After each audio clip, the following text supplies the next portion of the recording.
Continuing with Matthew 26. Now Peter was sitting outside in the court, and a maid came to him, saying, "You were also with Jesus the Galilean." But he denied it before them all, saying, "I don't know what you're talking about." When he had gone out onto the porch, someone else saw him and said to those who were there, "This man was also with Jesus of Nazareth." Again he denied it with an oath, "I don't know the man." So here is Peter. It says everybody deserted Jesus, right? But here's Peter. He's sticking with him. He's going to follow him in. He's going to see what's going on. He's going to make this thing happen. And I like the commentator who said it wasn't under some kind of special grilling or interrogation, but instead it was a little girl who's like, "Hey, aren't you with this guy?" That Peter broke. Yeah. Okay. I think that's great. Okay. So now, yeah. Okay. And and then also this idea of the oath. He's not swearing as in using bad language. Instead, he's saying, "Oh no, if I'm lying about this, then a curse be on me," or whatever like that, right? So it's a curse on himself, an oath of like, "Hey, I promise this is true." Nobody thinks this is good moral behavior right now. Okay. After a little while, those who stood by came over to Peter. "Surely you are also one of them, for your speech makes it known." Then he began to curse and swear, "I don't know the man. I definitely don't know this guy. Definitely not. There's no way. And if I'm lying, yeah." But, of course, his Galilean accent totally gives him away, right? And the people in the city actually really don't like Galileans very much because they're like, "Oh, those guys are a bunch," well, just like today, right? If you're from the city, you're like, "Oh, those rural folk. What do they know? Those uneducated people, they're slurring and they're whatnot." And that's totally how it is here, too. Like, it's things have not changed much, okay? Immediately, the rooster crowed. Peter remembered the word which Jesus had said to him, "Before the rooster crows, you will deny me 3 times."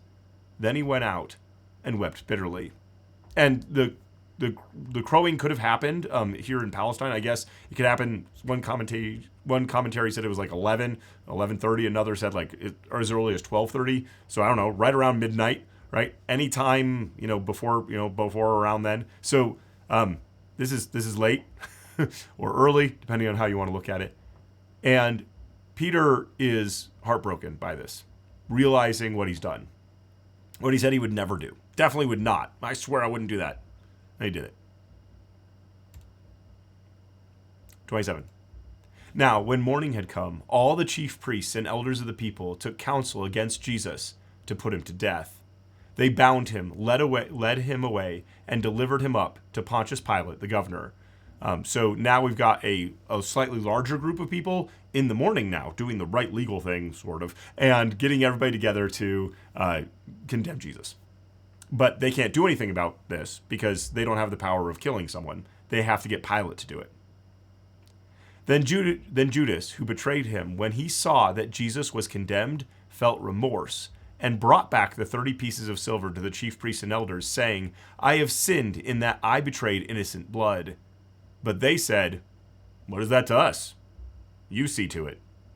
"Well, we don't care." Good for you. He threw down the pieces of silver in the sanctuary and departed.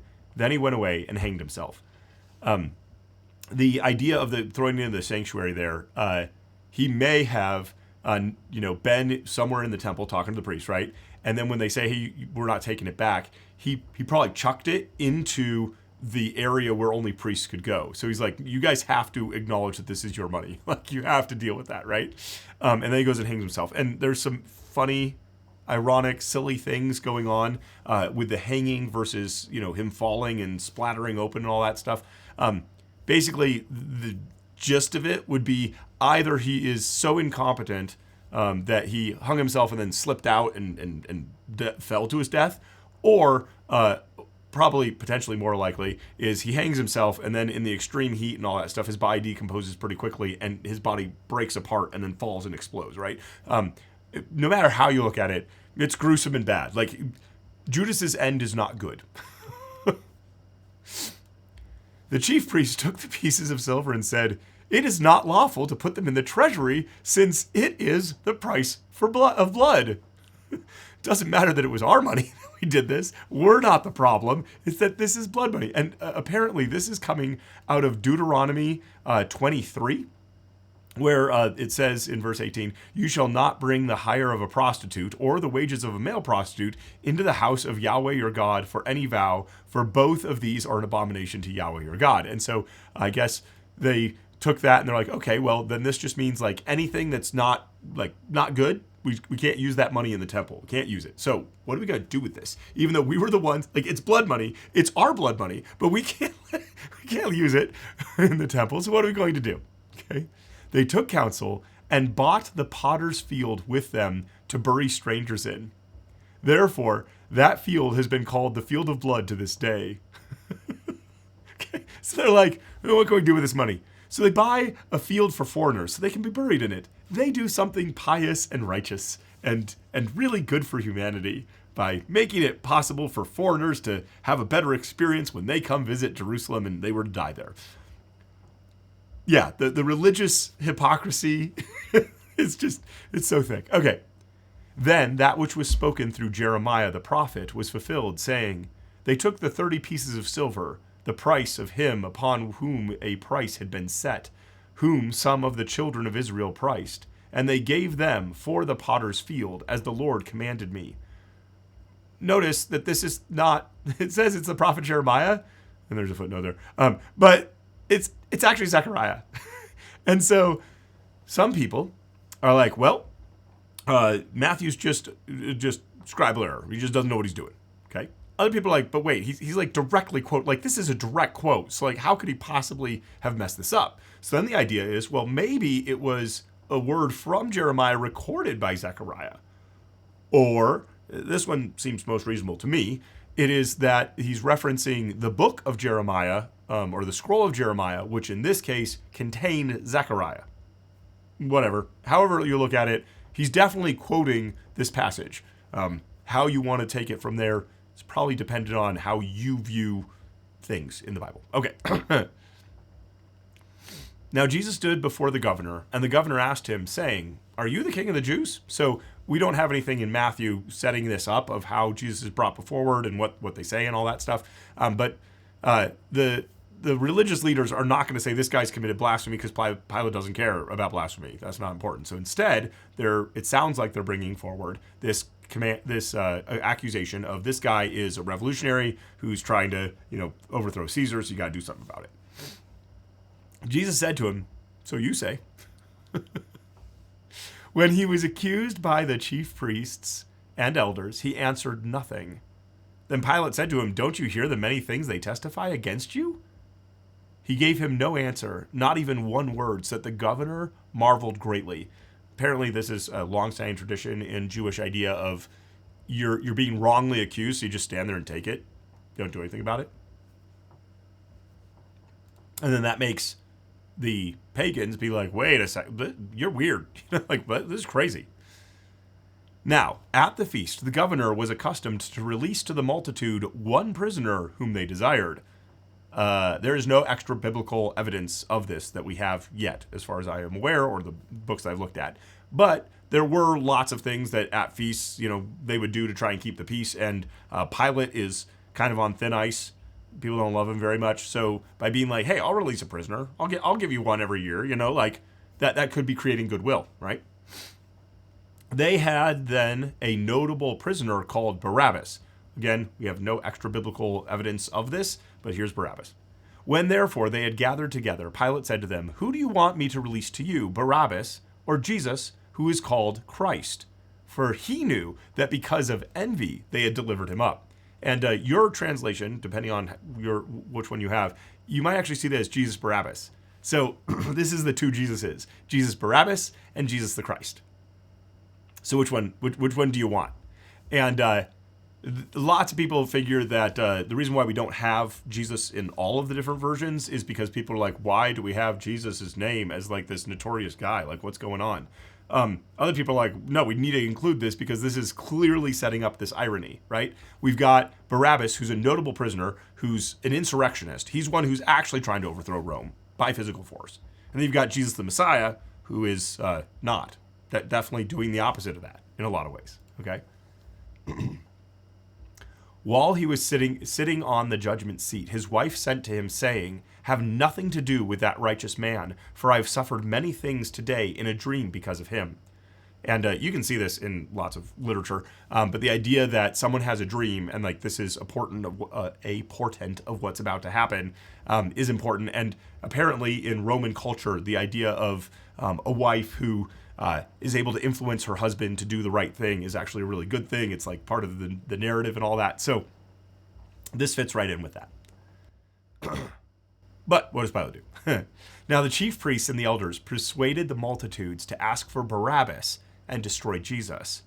But the governor answered them, "Which of the two do you want me to release to you?" And they said, "Barabbas." Pilate said to them, "What then shall I do with Jesus, who is called Christ?" And they all said to him, "Let him be crucified." And for a long time as a kid, I was always like, how does the crowd go from celebrating Jesus, like 1 week before, to now saying, no, we're going to crucify him? How do they flip that hard? And this is where, if you go back, I think that it makes sense that it's people welcoming, just everybody singing the songs of ascent. And it's only the few who know who Jesus is or believe who Jesus is. And so then that's how the rest of the crowd could be like, what's going on? Also, here, this is later in the week, so more people may have arrived. They might not know Jesus, who's, mostly up in Galilee. You got the religious leaders here who are telling you, hey, get this Jesus guy out of here, okay? So that's where a lot of this comes in, and I think it makes more sense once it's kind of fitting like that. I'm sorry. Need to drink some water. Okay. But the governor said, "Why? What evil has he done?" But they cried out exceedingly, saying, "Let him be crucified." So now we've got a riot on our hands. So when Pilate saw that nothing was being gained, but rather that a disturbance was starting, which, by the way, his job is to keep the peace during this high religious tension time. And if he doesn't do that, he's going to lose his job with Rome. And possibly worse than that. So he can't have a riot. So he took water and washed his hands before the multitude, saying, "I am innocent of the blood of this righteous person. You see to it." And so he says the same thing that the religious leaders had said to Judas way back up here. You see to it. Same phrase. Oh, that's so ironic, right? Okay. All the people answered, "May his blood be on us and on our children." Then he released Barabbas to them. But Jesus he flogged and delivered to be crucified. And the flogging, of course, is horrible. You've got your whip, and you've tied bone and metal and spiky bits into it. And so you whack them, and it wraps around them, then you rip it out of them, and it tears their flesh and all this stuff. Absolutely horrible, terrible torture. But it actually is also some little mercy, because otherwise you're going to be on the cross even longer. So this brings you closer to death. But terrible, right? Then the governor's soldiers took Jesus to the praetorium and gathered the whole garrison together against him. So this is at minimum 120, possibly as many as 600 guys, okay? They stripped him, which is horribly indecent, right? Stripped him naked and put a scarlet robe on him. They braided a crown of thorns and put it on his head, and a reed in his right hand, and they kneeled before him and mocked him, saying, "Hail, King of the Jews." So Roman soldiers do not like uprising people, right? Anybody who's going to say, "Hey, we're going to kick Rome," they're like, "We do not like you." And so when they get to finally have their way with them, they're going to make fun of them. You think that you can defeat us? Well, hail you. You look at how lame you are, okay? You're on this little stick, got this crown that's making you bleed. You got this dumb robe that we threw on you. Yeah, good, go you, king. They spat on him and took the reed and struck him on the head. Spitting, of course, horrible. That's like physical violence, and then right under that is spitting on you. And apparently, Jews saw Gentile spittle as even more unclean than like regular people spittle. It's really bad. And then they've given him this stick, right? And it looks like they're like, bam, bam. Why are you hitting yourself? Like that kind of thing. Like they're using this all against him, right?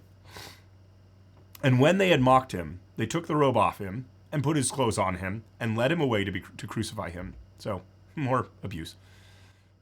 As they came out, they found a man of Cyrene, Simon by name, and they compelled him to go with them that he might carry his cross. If you've ever seen pictures of Jesus like struggling to carry like the giant full cross, historically inaccurate. The long beam was just left at the site.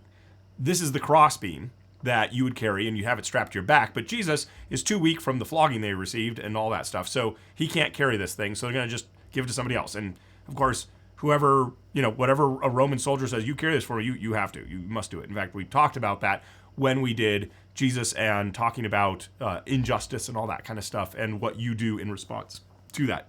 I don't remember what chapter that's in. Sorry. Okay, but that's back a ways.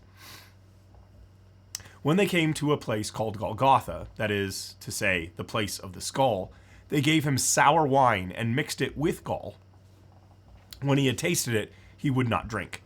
And there's two views on this. Either that the gall is myrrh, and there's some textual reasons why you'd think that, and have flips and stuff like that on that. In which case, this would be here to cut the pain, which could be possible, although these guys don't look like they want to be nice to Jesus. So it could also be that it is this, disgusting thing that it actually makes you feel more thirsty and just make you more tormented. That is also very likely, especially with the skull thing here. Okay, when he had tasted, he would not drink it. Yeah, okay, I'm done. Okay. When they had crucified him, so they've nailed him up there, and there he is. They divided his clothing among them, casting lots, and they sat and watched him there. They set up over his head the accusation against him, written, "This is Jesus, King of the Jews." So they're gambling for his clothes. Other passages have he has actually a really nice set of underwear, so they're like, hey, we're going to take this. So all of the pictures that you've seen, again, historical inaccuracies, all the pictures you've seen of Jesus hanging on the cross, a little loincloth, that wasn't there. I'm glad they put it there because that wouldn't be appropriate. But that wasn't there because this is about ultimate humiliation. And also, by taking off his clothes, all the wounds are exposed to bugs and all that stuff, and you're nailed up there, so you can't fight them off and all that. Just adding to the torture. Romans were really good at using this to torture. This is the worst way to go at this point in time in history. Then there were two robbers crucified with him, one on his right hand and one on his left. The word robbers there is probably insurrectionist, right? So just like Barabbas, these are probably Barabbas's buddies who had been with him, and they're getting crucified too. And so Barabbas gets out, but these two don't. Those who passed by blasphemed him, wagging their heads and saying, "You who destroy the temple and build it in 3 days, save yourself. If you are the Son of God, come down from the cross." So Romans knew what to do when it came to crucifixion. They were not doing this just to punish you. It was to warn everyone else, don't try anything. So they would do crucifixions on very public roads. So there's lots of people going by. Okay. Likewise, the chief priests also mocked with the scribes and Pharisees and the elders and said, "He saved others, but he can't save himself. If he is the King of Israel, let him come down from the cross now, and we will believe him. He trusts in God. Let God deliver him now if he wants him, for he said, 'I am the Son of God.'" The robbers who were crucified with him cast on him the same reproach. Everybody is criticizing Jesus. Now, I just want to read this, and this is going to come up again and again as we read here. Psalm 22. My God, why have you forsaken me? Why are you so far from helping me and from the words of my groaning? My God, I cry in the daytime, but you won't answer, in the night season, and am not silent. But you are holy. You who inhabit the praises of Israel. Our fathers trusted in you. They trusted and you delivered them. They cried to you and were delivered. They trusted in you and were not disappointed. But I am a worm and no man, a reproach of men and despised by people. Those who see me mock me. They insult me with their lips. They shake their heads, saying, "He trusts in Yahweh. Let him deliver him. Let him rescue him, since he delights in him." But you brought me out of the womb. You made me trust me while at my mother's breasts. I was thrown on you from my mother's womb. You are my God since my mother bore me. Don't be far from me, for trouble is near, for there is no one to help. Many bulls have surrounded me. Strong bulls of Bashan have encircled me. They open their mouths wide against me, lions tearing prey and roaring. I am poured out like water. All my bones are out of joint. My heart is like wax. It is melted within me. My strength is dried up like a potsherd. My tongue sticks to the roof of my mouth. I need to drink some more too. Okay. You have brought me into the dust of death, for dogs have surrounded me. So now we switched from like Israel and like the religious people in the supernatural world now to like Roman dogs. Man, we're switching this thing. Okay. A company of evildoers have encircled me. They have pierced my hands and feet. I can count all of my bones. They look and stare at me. They divide my garments among them. They cast lots for my clothing. Don't be far off, Yahweh. You are my help. Hurry to help me. Deliver my soul from the sword, my precious life from the power of the dog. Save me from the lion's mouth. Yes, you have rescued me from the horns of the wild oxen. I will declare your name to my brothers. Among the assembly I will praise you. You who fear Yahweh, praise him. All you descendants of Jacob, glorify him. Stand in awe of him, all you descendants of Israel. For he has not despised nor abhorred the affliction of the afflicted, neither has he hidden his face from him. But when he cried to him, he heard. My praise of you comes in the great assembly. I will pay my vows before those who fear him. The humble shall eat and be satisfied.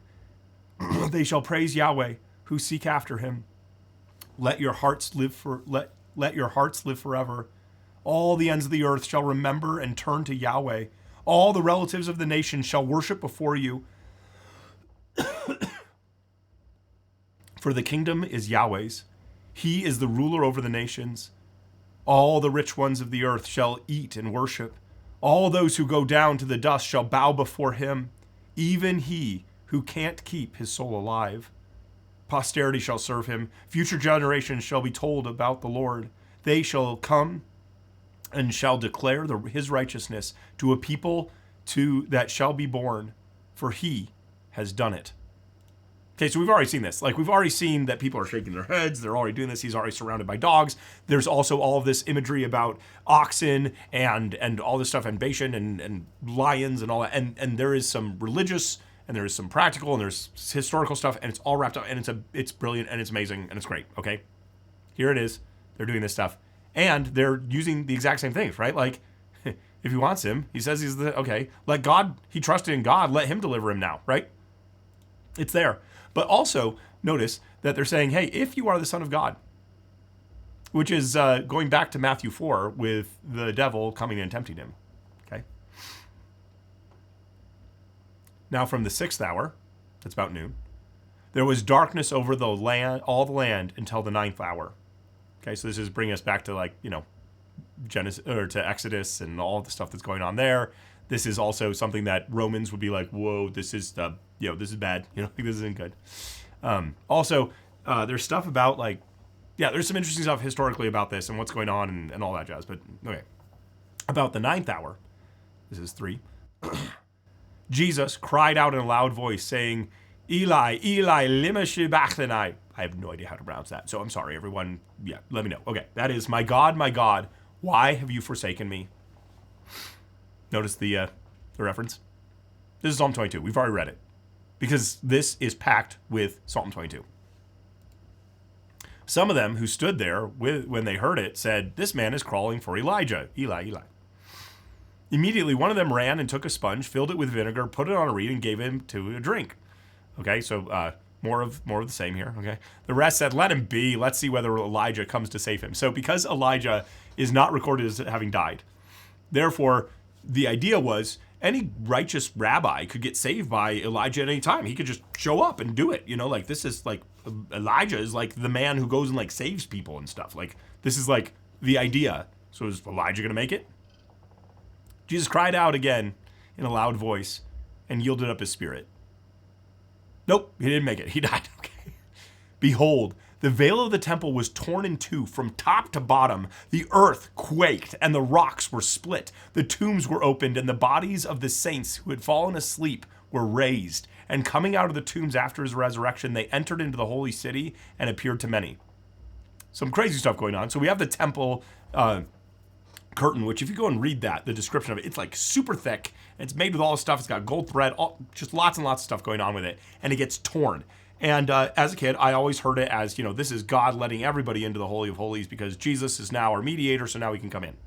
Perfectly fine. But more likely, this is actually going with like Ezekiel, like the Spirit of God leaving the temple. All right, I'm done. I'm done with this. I'm done with this thing and I'm moving on.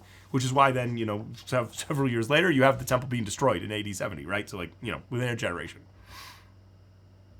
But you also have all this weird stuff about like tombs opening and like people coming back from the dead and like wandering around. Like, what is this, right? This is crazy weirdo talk. And it is. It's got some apocalyptic literature stuff in it. Also with the language, right? After his resurrection. So it's like, did they come back to life after Jesus had resurrected? Like, is that because Jesus is considered the first fruits? So that's what's going on. So there's some weird stuff going on with this. Some historical weird. Yeah, this is literary stuff. I'm not totally sure exactly what's going on totally with this. But Jesus' resurrection definitely sets up for, hey, the general resurrection and what's going to be happening later. Now, the centurion and those who were with him watching Jesus, when they saw the earthquake and the things that were done, were terrified, saying, truly, this was the Son of God. So they make the first proclamation, the pagans do, right? Wow, this guy.